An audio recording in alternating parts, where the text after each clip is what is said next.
হরে কৃষ্ণ। আজকের আলোচনা মৃত্যুর জন্য প্রস্তুতি হওয়া বলতে কি বোঝায়। মৃত্যু একটি বিরাট পরীক্ষা।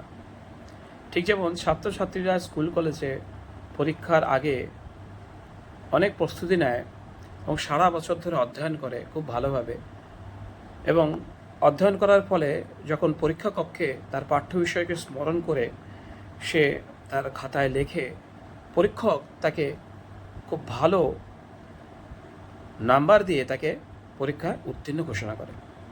ঠিক সেই রকম আমরা কৃষ্ণ ভজন অনুশীলন করলে আমরাও ভগবদ্ধামে উন্নীত হব। এ বিষয়ে ভগবদ্গীতায় 8 নম্বর অধ্যায়ের 5 নম্বর শ্লোকে বলা হয়েছে, অন্তকালে চ মামে ব স্মরণ মুক্তাকালে বরম যৎ প্রয়াতি চ মদভাবম জাতি নাস্তত্র সংশয়ঃ।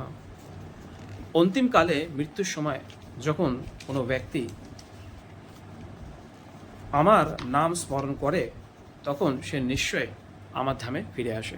এ বিষয়ে কোনো সংশয় নেই। কিন্তু যারা মূর্খ, সংসার জাগতিক জিনিসে আসক্তি, তারা কখনোই ভগবানের নাম নিতে পারে না।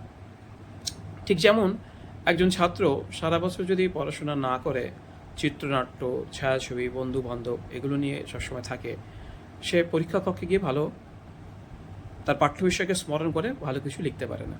ঠিক তেমনই আমরা যদি আমাদের সম্পূর্ণ জীবনে ভগবান শ্রীকৃষ্ণের নাম নেওয়ার অনুশীলন না করি, অন্তিমকালে আমরা মৃত্যুর সময় ভগবান শ্রীকৃষ্ণের নাম নিতে পারবো না। তো মৃত্যুকালে যাতে আমরা ভগবানের নাম নিতে পারি, সেই জন্য আমাদের সর্বদা নিরন্তর ভগবানের নাম কীর্তন জপ করতে হবে। কি নাম জপ করতে হবে? হরে কৃষ্ণ মহামন্ত্র, হরে কৃষ্ণ কৃষ্ণ কৃষ্ণ হরে হরে, হরে রাম রাম রাম হরে হরে। এই মহামন্ত্র জপ করলে আমরা নিশ্চিতভাবে অন্তিমকালে মৃত্যুর সময় ভগবানকে স্মরণ করতে পারব। আপনাদের কাছেও জানতে চাইছি, আপনারা কি মৃত্যুর জন্য প্রস্তুতি নিচ্ছেন?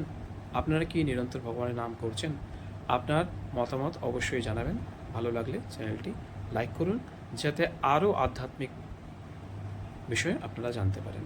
হরে কৃষ্ণ।